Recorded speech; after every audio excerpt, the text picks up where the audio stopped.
Queria que nessa manhã você abrisse a palavra do Senhor no livro de Atos, capítulo 6,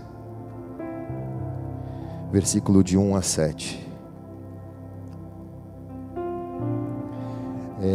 Adilson, transmita ao prefeito a mensagem desta igreja, de que esta igreja chegou neste bairro, ela foi plantada aqui, para que este bairro seja transformado e seja mudado. A missão dessa igreja aqui é fazer esse bairro florescer. Transmita isso a eles. Quem está aqui diz amém, irmãos. A igreja serve a cidade, não é a cidade que serve a igreja. Diz assim o texto: naqueles dias, crescendo o número dos discípulos, houve reclamação dos judeus de cultura grega contra os demais judeus, pois as viúvas daqueles estavam sendo deixadas de lado na distribuição diária dos mantimentos. Em razão disso, os 12 convocaram uma multidão dos discípulos e disseram: não faz sentido que deixemos a palavra de Deus para servirmos à mesa. Portanto, irmãos, escolhei entre vós 7 homens de boa reputação, cheios do Espírito Santo e de sabedoria, aos quais nós vamos encarregar este serviço. E nós iremos nos devotar à oração e ao ministério da palavra.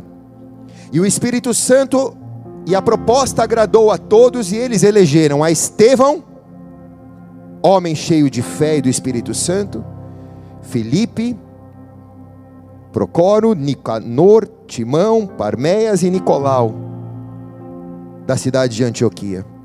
E os apresentaram perante aos apóstolos, os quais depois de orar, impuseram-lhe as mãos, e a palavra de Deus era divulgada, de tal modo que o número dos discípulos em Jerusalém se multiplicava. Não somava não, multiplicava. E não multiplicava pouco não, multiplicava muito. E vários sacerdotes obedeciam à fé. Pai, essa é a tua palavra, fala aos nossos corações nessa manhã. Nós te agradecemos porque o Senhor tem nos feito ser uma igreja bíblica e cristocêntrica. Tem derramado teu Espírito sobre nós. Pelas manhãs temos nos deleitado da tua presença neste lugar, e temos saído por uma semana com os nossos tanques cheios, Deus, da tua presença, da tua palavra. Nessa manhã estacionamos o nosso carro aqui, Senhor, para que o Senhor nos abasteça. Por isso nos apresentamos como odres vazios, para que o Senhor coloque o seu vinho novo sobre nós. Em nome de Jesus. Quem concorda diz amém e amém. Se é para Jesus, faz melhor, vai.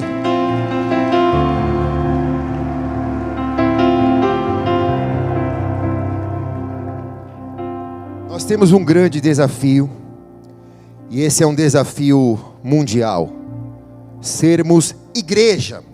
Diga, ser igreja. Ser igreja não tem a ver com programações evangélicas. Ser igreja também não tem nem a ver com essa reunião que nós estamos aqui dentro de 4 paredes. Ser igreja tem a ver com fazer discípulos à imagem e semelhança de Jesus. Isso é ser igreja. Se olharmos o modelo original do que é ser igreja, nós entramos no modelo da igreja primitiva, na igreja de Atos dos Apóstolos. E quando mergulhamos na história dessa igreja de Atos dos Apóstolos, nós nos questionamos como uma igreja pôde multiplicar os seus discípulos. Lembra que eles não acrescentavam membros, eles multiplicavam discípulos. É completamente diferente. Quem está aqui? Eles multiplicavam o que eles eram. Eles multiplicavam o que eles eram. Como eles multiplicaram discípulos de uma maneira tão numerosa, de tal forma que eles tomaram o mundo antigo e mergulharam para a capital do Império Romano, levando o evangelho para dentro daquele lugar tão hostil que era o Império Romano. Mesmo nos primeiros anos, quando Nero perseguiu a igreja, porque botaram fogo em Roma e culparam os cristãos, então cristãos eram pendurados em iluminação pública e incendiados para iluminarem as ruas de Roma, eram jogados no Coliseu para serem comidos por leões. Como uma igreja, diante de tanta perseguição, conseguia se multiplicar de tal forma que os imperadores mudaram, e quando chegaram Constantino astuto, disse: nós não podemos barrar essa multiplicação, se não podemos vencê-los, vamos nos unir a eles, transformemos o Império Romano no Império Cristão. Então o Estado mergulhou para dentro da igreja primitiva, e aí começou a ruína da igreja de Atos. Até este momento, onde a igreja atuava de maneira orgânica, que vencia as suas perseguições, superava as suas dificuldades, superava os seus imperadores, a igreja se multiplicava. E os números eram números de um crescimento saudável. Quem está aqui, irmãos? Como essa igreja teve a capacidade de ir mudando os padrões do mundo. Não era uma igreja que abria salões de culto. Como que eles mudaram o mundo se eles não saíram abrindo salão de culto? Não saíram alugando prédio em Roma e abrindo salão de culto? Qual era a alma da igreja de Atos? Quem está aqui diz amém? Eles cresciam mudando o comportamento do império. Conforme os discípulos se multiplicavam, o comportamento inspirava outros a serem como os cristãos eram. Então era uma multiplicação de quem eles eram, não daquilo que eles falavam. As famílias passaram a ser exemplo, e todas as famílias queriam ser como a família dos cristãos. As perseguições vinham e a resistência estava presente nos cristãos, e todo mundo queria ser resistente como eles. Então os padrões de comportamento ditavam o aumento daquela igreja. Quem está aqui? Então, ser uma igreja como essa do livro de Atos é uma jornada longa e difícil, cheia de desgastes. E nós, como igreja da nossa geração, hoje, aqui, nessa manhã, temos que olhar para o passado, para aqueles que nos antecederam, e aprendermos com eles. Nós não podemos ser uma igreja que olha apenas para este momento que nós estamos vivendo. Estamos vivendo um momento de plenitude, mas nós temos que ser uma igreja focada na construção de pontes para as futuras gerações. Nós só estamos aqui porque estes homens da igreja de Atos, há 2000 anos atrás, se preocuparam em criar pontes para que hoje o evangelho pudesse chegar a nós aqui na cidade de Santos depois de 2000 anos. Uma igreja focada na próxima geração, não uma igreja egoísta que só pensa em si e que tem um sistema babilônico de torre de construção para que o seu nome seja conhecido, para que a sua franquia seja conhecida. Não, mas uma igreja que se espalha pela cultura, por todas as áreas e segmentos da sociedade, mostrando quem é Jesus na igreja da segunda-feira. Se é para ele, faz melhor, vai.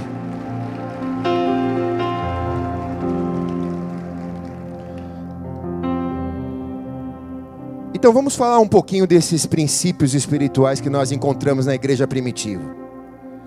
ela nasceu, entenda bem, a palavra católica é a palavra universal, né? Essa igreja nasceu para ser católica.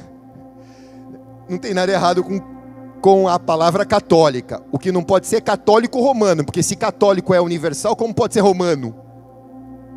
Né? Então, hoje em dia, para a gente aqui, é difícil falar, né?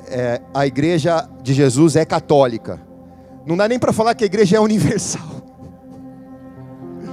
Tudo bem, a igreja é mundial, também não dá para falar que a igreja é mundial. Mas a palavra significa para todos e em todos. Diga para todos e em todos. Não há barreira que possa parar o crescimento desta igreja, porque ela não tem a ver com as paredes, ela tem a ver com a multiplicação do comportamento de pessoas santas.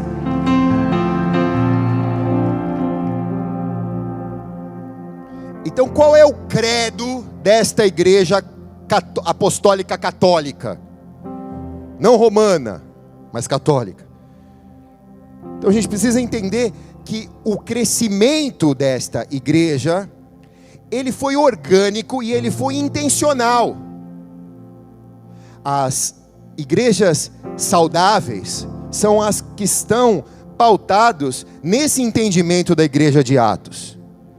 Uma igreja que acompanha discípulos, uma igreja que forma discípulos, uma igreja que expõe comportamentos, que aconselha, que se preocupa com as vidas, uma igreja que treina e capacita as pessoas a serem a imagem e semelhança de Cristo Jesus. A dificuldade dos nossos dias é que líderes inseguros e doentes querem ter controle sobre a multiplicação. Líderes centralizadores, eles se sentem em um ambiente de instabilidade, então eles não conseguem fazer essa transição para o próximo. Eles acham que sempre serão eles as pessoas em destaque. E o coração dessa igreja apostólica é qual? Transferência de responsabilidade. O meu papel é te fazer crescer, frutificar muito mais do que eu. E se você pensa isso com a sua família, e se a sua família pensar isso com os seus amigos, essa multiplicação de comportamento, de bom testemunho, de poder, de caráter, faz com que a igreja vá crescendo, crescendo, crescendo, crescendo. Quem está entendendo aqui? Então, crescer não deve ser algo ruim, se a igreja é saudável. Mas nós não esperamos o crescimento. Nós não estamos focados no crescimento. Nós estamos focados na jornada. Nós não planejamos resultados. Nós trabalhamos para que as pessoas cresçam. E o nosso prazer não está nos resultados. O nosso prazer está na jornada, na história que é construída enquanto caminhamos juntos com Jesus. O coração dessa igreja também sabia que problemas viriam. Eles esperavam por problemas. Coloca o versículo 1 aí. Bota ali o versículo 1. Naqueles dias, crescendo o número dos discípulos, houve reclamação dos judeus, de cultura grega, contra os demais judeus, pois as viúvas daqueles que estavam sendo deixadas de lado na distribuição diária dos mantimentos, dos pães. Quando a gente olha esse texto, a gente vê um problema interno. A igreja cresceu e ela precisava se reorganizar, porque o crescimento também traz problemas, e a gente precisa estar preparado para lidar com eles. Nós precisamos administrar como igreja. Quando eu digo igreja, irmãos, é a igreja da segunda-feira, a igreja da tua casa, a igreja da tua família. Você precisa aprender a administrar injustiças, críticas, deslealdades, ingratidão, perdas. Tudo isso vai aparecer na vida de um cristão, na jornada dele ser uma igreja saudável. Agora, toda dor que estes problemas causam são como dores de crescimento. Todas as vezes que há um problema, é porque Deus quer te promover e te dar maior autoridade, em nome de Jesus. Amém? Amém? Vamos lá. Vou te ajudar. Quem aqui está passando por algum tipo de problema, levante a mão. Pronto. Tem outro que já ficou de pé ali atrás. Deus quer te promover. Ele nunca te prometeu que você não ia ter dificuldades. Ele prometeu que Ele estaria com você. É completamente diferente. Quem está aqui, cara? O que eu posso te garantir é o que o Evangelho te garante. Você não ficará sozinho. E que essa situação não vai te matar, mas vai te promover em nome de Jesus. Quem recebe diz amém.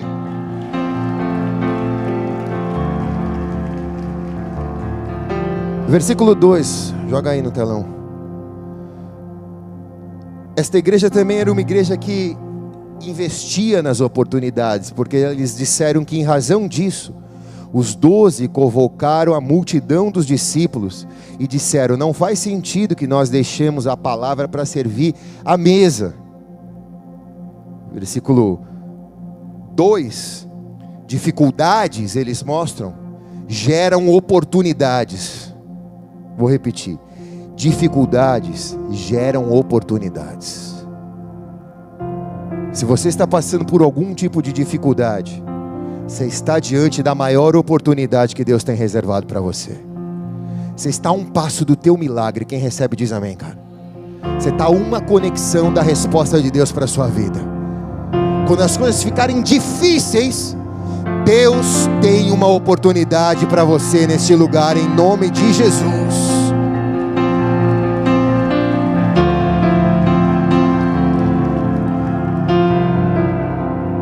Expressamente neste caso, o ministério social da igreja teve dificuldade. Houve uma murmuração na igreja. Alguns estavam sendo abençoados e outros não estavam sendo abençoados. Então essa murmuração fez com que os apóstolos enxergassem uma oportunidade de criar uma igreja igual a todos, ou de serem uma igreja igual a todos. Para que isso acontecesse, eles não podiam fazer sozinho, porque como diz o pastor Carlito, ninguém faz nada grande sozinho, porque se fizer sozinho não é grande. Então ele chamou discípulos, os constituiu para aquilo, e aí então multiplicou. Então quando nós pastoreamos esta igreja, eu e a pastora, nós pastoreamos com um colegiado de pastores que vocês viram domingo passado aqui. Porque essa obra não é feita por um pastor ou uma pastora. Essa obra é feita pelo colegiado de discípulos de Jesus. Ninguém é mais do que ninguém. Por que todo mundo sobe nessa cruz para querer tirar foto? Porque no pé da cruz o terreno é plano, irmãos. Versículo 2. Bota lá de novo. Isso gerou uma mobilização. Em razão disso, convocaram uma multidão de discípulos. Deus, Ele é muito grande para fazer algo sozinho. Sempre é necessário uma mobilização. Toda vez que Deus vai fazer algo, Ele mobiliza o seu povo a fazer. Então a gente precisa se unir em prol da mobilização do Senhor. Versículo 3. Eles elaboraram um plano, e esse plano foi elaborado por eles. Portanto, irmãos, escolhei entre vós 7 homens. Não foi Deus que mandou. Eles elaboraram um plano.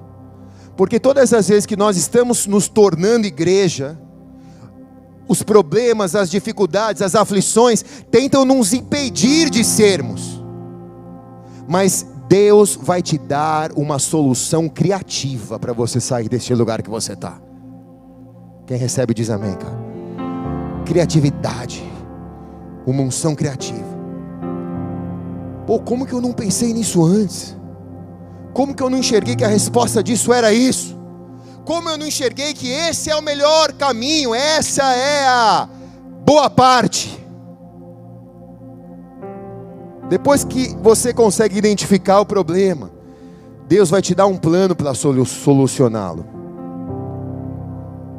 E escute, este plano passa por pessoas.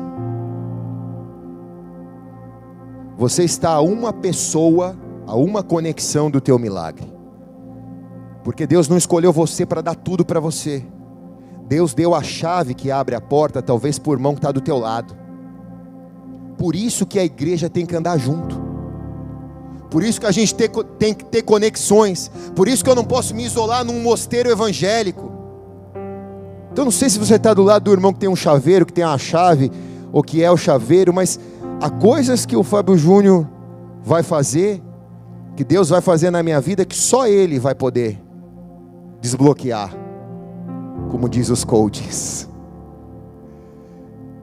E eu vou te desbloquear. Fala para o irmão que está ao teu lado, fala, vou te desbloquear, irmão. Vai ser uma semana de vitória na nossa vida, em nome de Jesus. Não é, Fábio Júnior?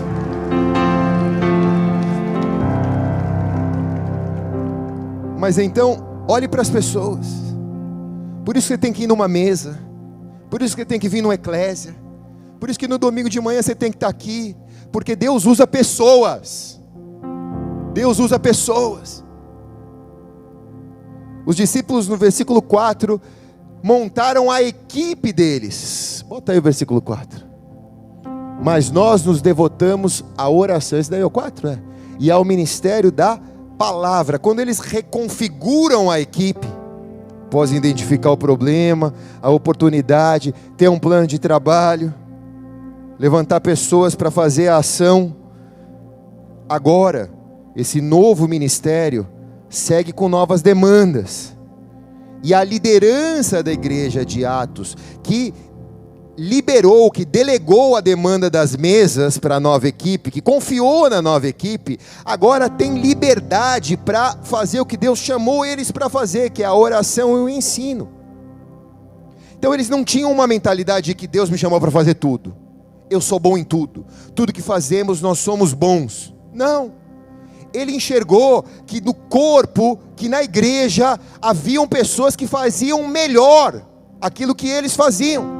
Que eles foram chamados para orarem e para jejuarem, para se dedicarem ao ministério da palavra. Mas o ministério social, haviam pessoas na igreja que tinham mais a capacidade de fazer. Então é uma igreja que olha para o próximo e reconhece o próximo como superior a si mesmo. Isso é forte. Quem está aqui, irmãos? Você está entendendo? Quem está aqui? Isso é forte. Então não cria pequenos imperadores. Criam servos leais um dos outros. Eu considero você superior a mim em muitas coisas, porque Deus não me chamou para fazer o que Ele te chamou para fazer. E a igreja espera, a igreja da segunda-feira espera que você faça o que Ele te chamou para fazer. Não vem pedir para mim fazer o que Ele te chamou para fazer, e também não quero fazer o que Ele me chamou para fazer. Mas olhando para o plano de ação que Ele deu aqui, o culto vai terminar agora, a gente vai sair para almoçar hoje mesmo. Deus vai espalhar essa igreja na cidade, a City na cidade. Eu não sei onde você vai comer, se é com a sua família, se é na lanchonete ali, não sei onde você vai para a praia depois, não sei. Mas eu sei que você vai com a missão de ser um discípulo de Jesus, dar um bom testemunho, ter uma palavra, ter a luz do Senhor no meio das trevas. E assim a igreja se multiplica. Quem está aqui, irmãos?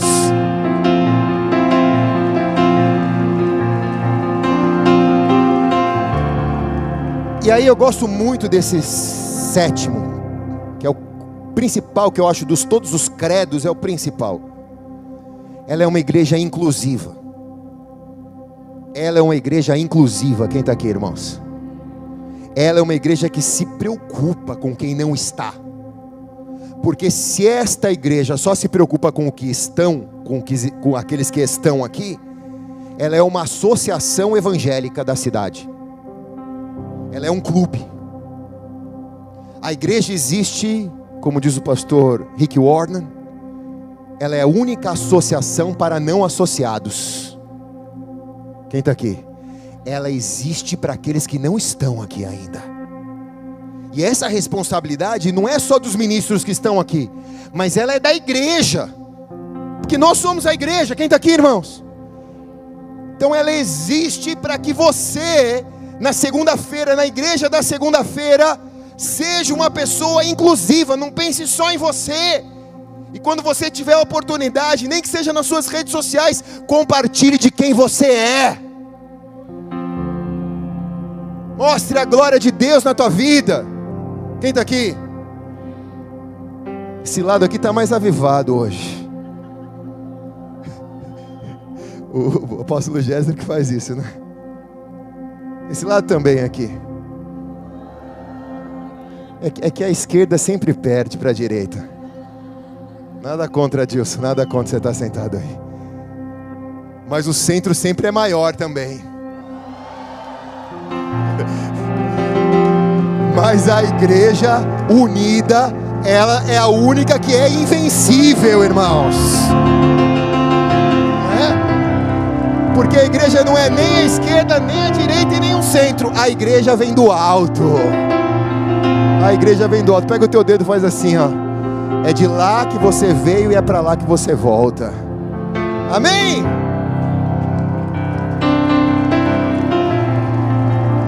Agora, no dia que a gente chegar lá, Deus vai perguntar: quem você incluiu? Porque esse mesmo dedo que faz com que eu volte para lá, porque eu vim de lá, eu volto para lá, é o dedo que me faz incluir pessoas. Deus vai chegar: e aí, meu? Quem você incluiu? Sua vida inspirou quem? Sua superação inspirou quem?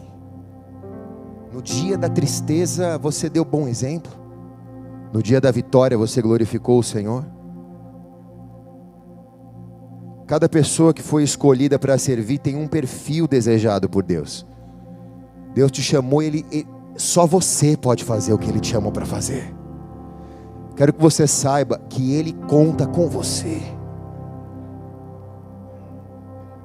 Meu papel da pastora e dos pastores dessa casa é te equipar, te dar ferramenta para você fazer o que Deus te chamou a fazer da melhor maneira possível. Todos são importantes e merecem ser incluídos. Todos são chamados e vocacionados por Deus. Todos são. Entender os processos de Deus é algo que esta igreja também precisa receber. Versículo 6. Bota ali. E apresentaram perante os apóstolos, os quais depois de orarem impuseram-lhe as mãos. Eles não fizeram uma votação para ver quem seriam estas pessoas, mas eles colocaram critérios de um processo. E o texto mesmo diz quais são os critérios desse processo. Se estes homens se enquadrassem dentro desses critérios, homens e mulheres se enquadrassem dentro desses critérios, se eles tivessem passado pelo processo, eles poderiam receber a função de auxiliar os apóstolos naquilo que era parte do serviço deles, do ministério deles. Então entenda algo como igreja. Quem está aqui diz amém? Deus não é um Deus de eventos, Deus é um Deus de processos. Deus não levanta uma pessoa da noite para o dia, mas Deus começa a levantar uma pessoa de um dia, porque um dia é como 1000 anos na presença de Deus, e Ele processa essa pessoa até que essa pessoa esteja pronta para o chamado dela. Então Deus te chamou e Ele está te processando em algumas coisas. Pastor, por que Deus não resolve o meu problema com um estralar de dedos? Ele nem resolveu o problema dele. Ele podia fazer o mundo num estralar de dedos, mas Ele resolveu fazer em 7 dias, porque Ele não é um Deus de eventos, Ele é um Deus de processos. Então por isso que Ele não quer e não deixa você resolver o seu problema assim. Mas Ele está processando você, porque Ele quer que você saia disso melhor, em nome de Jesus. Não adianta você ser a pessoa certa, na hora errada. Isso não funciona. É necessário que você seja a pessoa certa, processada por Deus, no lugar certo e na hora certa. Isso é o Kairos de Deus, é o tempo de Deus. A gente espera que seja no nosso cronos, no nosso cronológico. Eu vou orar 2 meses, eu vou orar 3 meses. Mas Deus é assim. Ele fala coisas há 10 anos atrás que Ele está cumprindo hoje, porque para Ele, 10 anos atrás é o ontem para nós. Então a gente não entende a fundo o tempo de Deus, porque o Kairos de Deus é isso, um dia como 1000 anos como um dia para mim, 1000 é 1000, 1 é 1. Mas coisas que Ele prometeu no início da sua jornada, que você acha que Ele esqueceu, Ele está só te processando, porque Ele pode cumprir hoje, se Ele desejar. Quem recebe aqui diz amém, cara.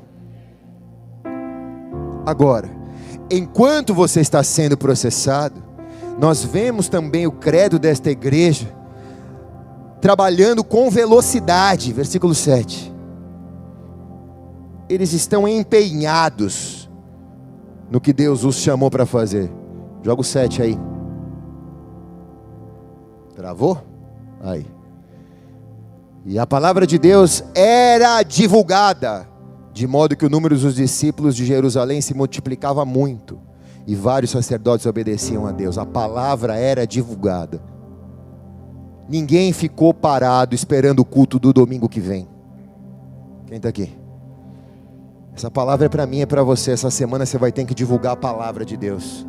Irmão, olha bem, não tem mais lugar para sentar aqui na igreja. Não é para divulgar a igreja não, irmão. Se te perguntarem qual é a tua igreja, você pode falar, mas é para divulgar a palavra de Deus. Jesus não precisa de marketing para encher a igreja, mas as pessoas precisam da palavra para serem salvas. Deus conta com você. Deus espera de você essa semana. Trabalhe com velocidade.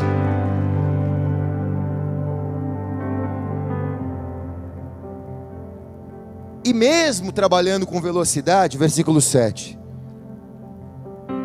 A velocidade não pode nos impedir de andarmos juntos. Velocidade é diferente de pressa. E a palavra de Deus era divulgada, de modo que o número dos discípulos em Jerusalém se multiplicavam. Eles não estavam preocupados com a quantidade de pessoas. Eles estavam se preocupados com o teor da mensagem que eles estavam pregando. Uma coisa é pressa, e outra coisa é rapidez. Rapidez para obedecer, rapidez para se dispor, rapidez para se oferecer, para ser útil na presença de Deus, para ser curado, para confessar um pecado, para abrir uma situação. Então o crescimento desta igreja de Atos, mesmo sofrendo riscos, decepções, tudo isso para estes que estavam trabalhando rapidamente eram considerados, mas eles não permitiam com que eles se separassem. Nós passamos por 3 meses de um culto lá na colina, e ninguém soltou a mão de ninguém nesse lugar, e ninguém teve pressa, porque a gente sabe que o importante é andar junto. Quem está aqui, irmãos? O importante é andar junto. Já orei 1 mês, Deus não me respondeu. Vou mudar a oração. Quem sabe não era, mas quem disse que o teu mês é o mês de Deus? Jejuei 7 dias. Você jejuou o que, irmão? Coca-Cola. Mas tomei Coca Diet. E aí, como que foi? Deus não respondeu, pastor. E agora? Agora eu vou mudar a minha oração. Então, para que essa rapidez? Para que você ter pressa? Seja urgente, sem ter pressa. O que esta igreja tinha era um senso de urgência. Pode ser que amanhã tudo acabe. Então hoje é a última oportunidade que eu tenho para compartilhar a palavra de Deus. Quem está aqui? Amém? Se é para Ele, faz melhor, vai. Eu já estou terminando, irmãos. Feche seus olhos por um instante. Recline sua cabeça. Me despeço daqueles que pelo YouTube nos acompanham. Que Deus abençoe. Te encontro por aqui numa próxima oportunidade.